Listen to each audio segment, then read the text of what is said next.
मतलब मैं यदि 100 मार्क का पेपर अटेम्प्ट करता हूं तो मुझे मार्क्स मिलते हैं 75 से 80। ये मेरा यील्डिंग रेशियो। अब इधर से मैंने बैक कैलकुलेशन करा कि मुझे चाहिए 50%। 300 मार्क का उस समय आईआईटी जेईई का पेपर होता था, 100 मार्क का फिजिक्स, 100 मार्क का केमिस्ट्री, 100 मार्क का मैथमेटिक्स। 300 में से मुझे 150 मार्क्स चाहिए। मेरा यील्डिंग रेशियो है 75%, मतलब मुझको अटेम्प्ट करना है कुल मिला के 200 मार्क का। बाकियों के लिए होगा 300 मार्क का पेपर, मेरे लिए तो कितने मार्क्स का है? 200 मार्क का। बाकियों के लिए 9 घंटे में उनको 300 में से 300 का करना है, लेकिन मुझे तो 9 घंटे में सिर्फ करना है 200 मार्क का, क्योंकि मैं जानता हूं कि 200 मार्क का यदि मैंने अटेम्प्ट कर लिया तो मैंने कई सारे टेस्ट दे रखे हैं और अपने बारे में एक परफेक्ट स्टैटिस्टिक्स गैदर कर रखी है। दैट परफेक्ट स्टैटिस्टिक्स इज कि मैं 200 मार्क का जब अटेम्प्ट करूंगा तो 150 मार्क मेरे आ जाएंगे, और मेरे 150 मार्क आ गए, मतलब 50% बन गए, तो मेरी रैंक 875 से बेहतर हो जाएगी और मुझे वह चीज मिल जाएगी जो मैं चाहता हूं। ये स्टैटिस्टिक्स निश्चित मैं आपको इस चीज के लिए दिखा रहा हूं। मैं कहता हूं आईआईटीज में, आईआईटी जेईई में 4000 रैंक तक बहुत अच्छी रैंक की। मैंने अभी भी बताया 3000 3500 रैंक लगाकर एक कैंडिडेट खड़गपुर में एमएससी फिजिक्स लेता है और वो मैकेंजी तक पहुंच जाता है। मतलब लड़ाई रैंक की उतनी ज्यादा नहीं है, लड़ाई ज्यादा है कि हम आईआईटी तक पहुंच जाए। और आईआईटी तक पहुंचने के लिए जो टॉप आईआईटी है वहां तक पहुंचने के लिए 4000 रैंक तो pretty decent, no problem. 4000 rank तक लगती है, आपको वह आईआईटी वह सब्जेक्ट मिलेगा जिसमें आपकी उड़ान आसमान तक होगी। फिर बस यह देखना है कि आप में कितनी इच्छा शक्ति है। 40% मार्क्स का हम टारगेट सेट कर सकते हैं यदि हम अपने आप को एवरेज मानते हैं। 40% मार्क्स के लिए फिर आगे क्या करना है, कैसे करना है, उसको प्लान आउट कर सकते हैं आगे के इस वर्कशॉप में, जो भी हमको डेटा मिलेगा उस आधार पर। यही यदि हम रैंक डिस्ट्रीब्यूशन कैटेगरीज के लिए देखें तो फॉर ओबीसी कैटेगरी आप देखें रैंक 1 जो रहा है 365 मार्क्स पर रहा है 75% पर। 101 rank 54, 201 rank and so on 1134 तक वही 172 मार्क्स का cut off 35%। Rank distribution for OBC. आप बड़े ध्यान से अपने टेबल को देखें। यदि आप उस कैटेगरी में बिलोंग करते हैं तो निश्चित आपको देखना चाहिए। यदि आप शेड्यूल कास्ट कैटेगरी में बिलोंग करते हैं तो आप निश्चित इस टेबल को बड़े ध्यान से देखें। रैंक 101, 100, 200 रैंक 66% रैंक 1 के रहे, cut off marks 21। Schedule caste category में एक बात और बता दूं मैं, शेड्यूल कास्ट शेड्यूल ट्राइब दोनों के लिए, कि आपको सिर्फ किसी भी तरह से सिलेक्ट होने की ही आवश्यकता है। इसके बाद सब्जेक्ट इंस्टीट्यूट की परवाह मत करो। अच्छा सब्जेक्ट मिलेगा, अच्छा इंस्टीट्यूट मिलेगा। क्यों? क्योंकि सिलेक्ट ही कुल मिला के 690 हुआ। टोटल फीस कितनी थी? 1100। सिलेक्ट कितने हुए? 690। मतलब जो इंस्टीट्यूट मिल रहा है, जो सब्जेक्ट मिल रहा है, अच्छे मिल रहा है। पीछे पीछे वाले सब्जेक्ट एनीवे खाली रहेंगे। तो आप तो सिर्फ सिलेक्ट होने की कोशिश करो, सब्जेक्ट तो इंस्टीट्यूट अच्छा मिलेगा। यही चीज शेड्यूल टाइप के लिए। अब मैं फिर वापस आप लोगों से मुखातिब होऊंगा लास्ट में। थिंग इज कि आगे जो वर्कशॉप चल रहा है, अब इसमें अपने इस एम को कैसे अचीव करें, कैसे एक्वायर करें, बड़े डिटेल में ऋषिकेश सर आपको बताएंगे, सभी टीचर्स बताएंगे। बड़े ध्यान से सुनिए, एक एक चीज को यहीं पर समझने की कोशिश कीजिए। कोशिश कीजिए कि आज का यह दिन आपकी पूरी जिंदगी में सबसे सार्थक दिन कहलाए। आप इधर से सीख कर लौटे। Thank you. देखिए, यह आज का जो सेमिनार चला है वो टॉर्च दीजिए मुझको।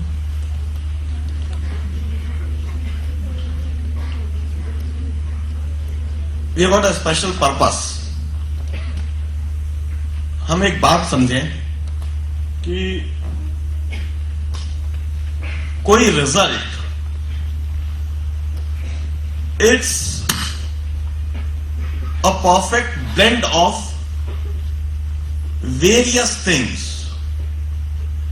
सिर्फ एक अच्छा स्टडी मटेरियल ही टॉपर नहीं बनाता है, सिर्फ अच्छे टीचर्स ही टॉपर नहीं बनाते हैं।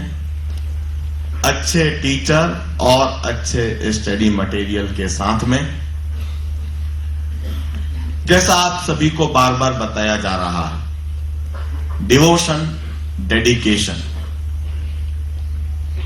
Determination, disciplined life, patience, self confidence, self motivation, इन सभी चीजों की उतनी ही आवश्यकता है। आप जीटी ज्वाइन कर लिए, अच्छी टीम है, अच्छा स्टडी मटेरियल है, लेकिन यदि हम इतने अधिक, ये अभी तो 6 घंटे ही हुए हैं, 6 घंटे में आप इतने थक गए, 6 घंटे में आपको भूख लगने लगी, 6 घंटे में जाने की जल्दी होने लगी। मैं बिल्कुल साफ कहूंगा, अभी जो ताली बजाने वालों में रहे हैं, मैं अभी बोल रहा हूं, आप रिजेक्टेड हैं, आप रिजेक्टेड हैं। यहीं पर आपकी एक क्वालिटी बिल्कुल साफ हो गई कि आप हो ही नहीं आईआईटी के लायक। पहले ही बता चुका हूं, एक आईआईटीएन ऐसा होता है जिसमें जुनून होता है, जिसके साथ पर जुनून होता है, जो पर सोच ले, जिसको भूख प्यास कुछ नहीं लगती है, जो एक बार इस तरह का सेमिनार में आ जाए तो बस पहले तो सारी बातें सुने।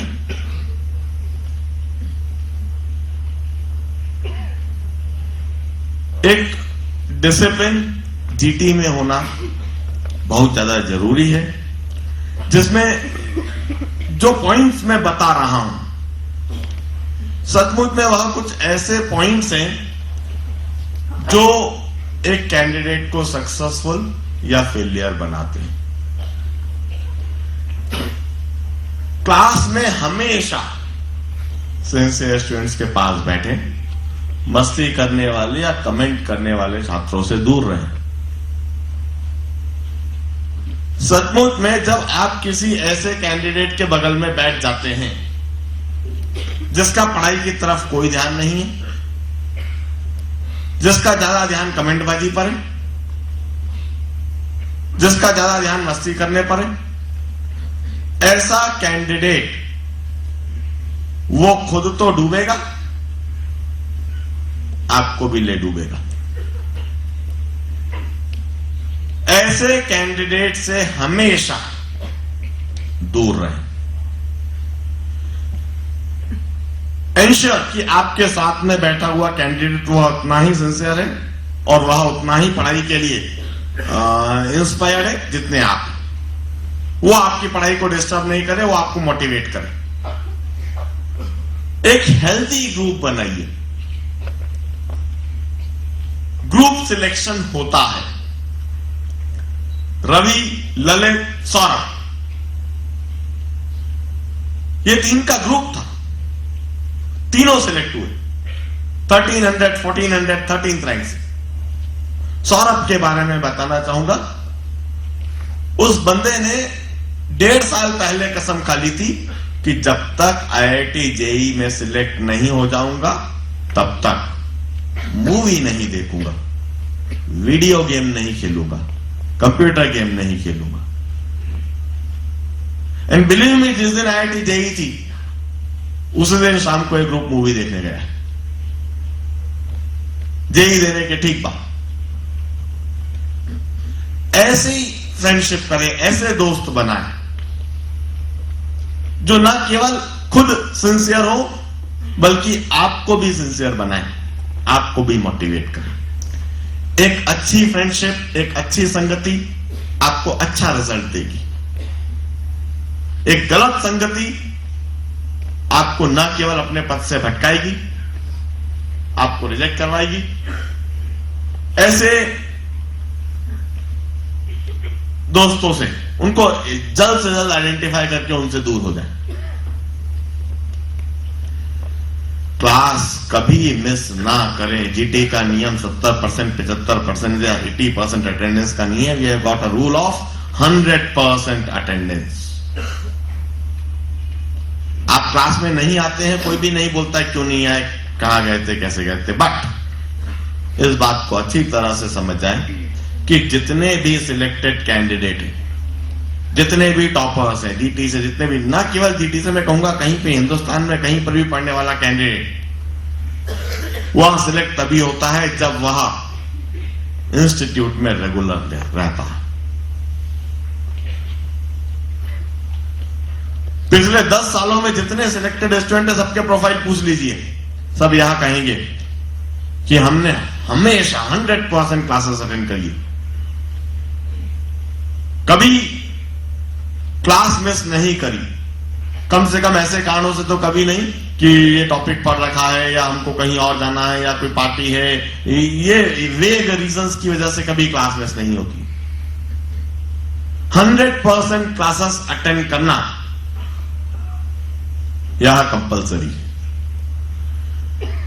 प्रत्येक लेक्चर की जो शुरुआत होती है उसमें जनरली हर एक टीचर यह बताता है कि लेक्चर में क्या कराने जा रहा हूं, इस लेक्चर में इसका वेटेज क्या है, और लेक्चर का एक पूरा समरी वो इनिशियली बताता। लेक्चर के पहले 2-3 मिनट यदि आपने मिस कर दिए तो पूरे के पूरे लेक्चर के दौरान आप अनकंफर्टेबल रहते हैं। पूरे लेक्चर के दौरान आपको समझ में नहीं आता। आप क्लास से निकलते हैं, कैंटीन चले जाते हैं, कैंटीन में 5-5, 10-10 मिनट फ्रेंड के साथ में बैठे हैं और बात कर रहे हैं और समय बिगाड़ रहे हैं। ऊपर टीचर ने क्लास चालू कर दी। या फिर आप पिछले टीचर ने क्लास ली, वो बाहर गया और आप उससे व्यर्थ के एक सवाल पूछते हुए उसके पीछे पीछे दौड़े चले जा रहे हैं, और अगले टीचर से बोल रहे हैं कि पिछले टीचर से डिस्कस कर रहा था इसलिए लेट हो गया।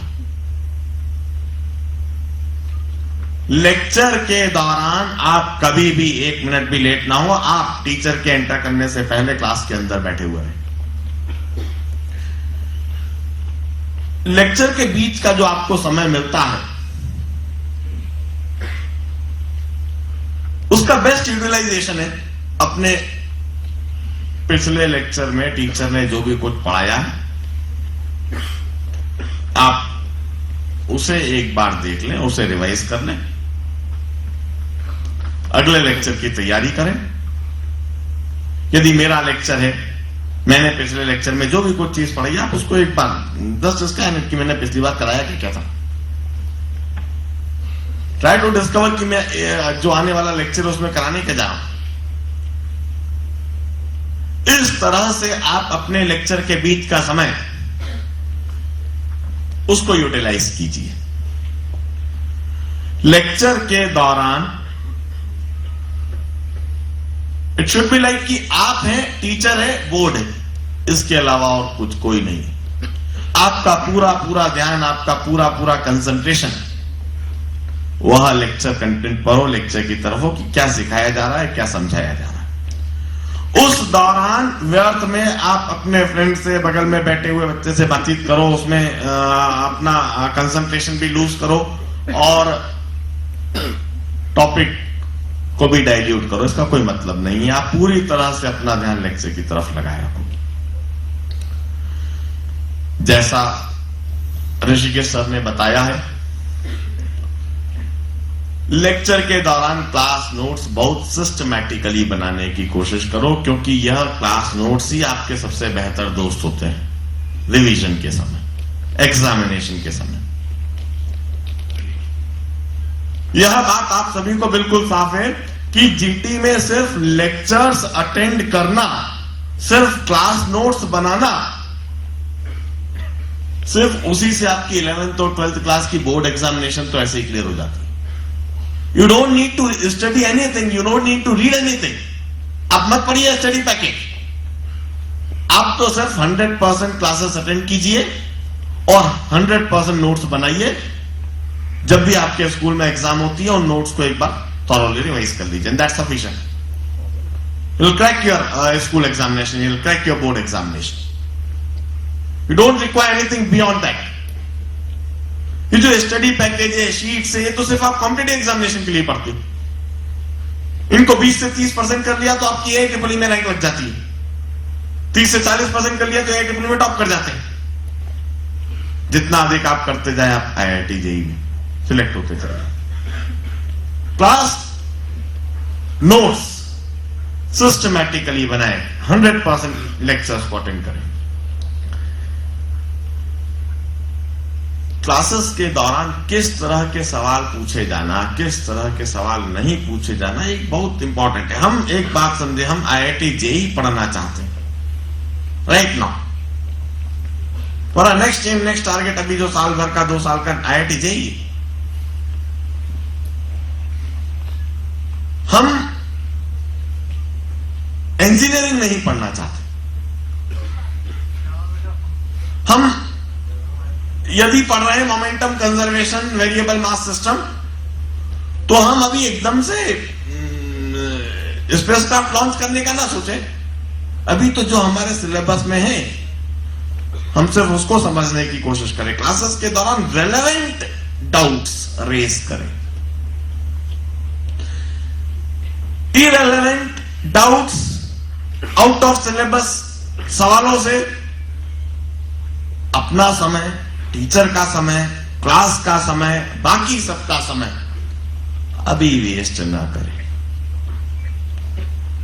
कोई सभी सवाल, कोई सभी डाउट रेस करने से पहले स्वयं से पूछें कि क्या यह डाउट हमारे टॉपिक के साथ, हमारे सब्जेक्ट के साथ रेलेवेंसी रखता है।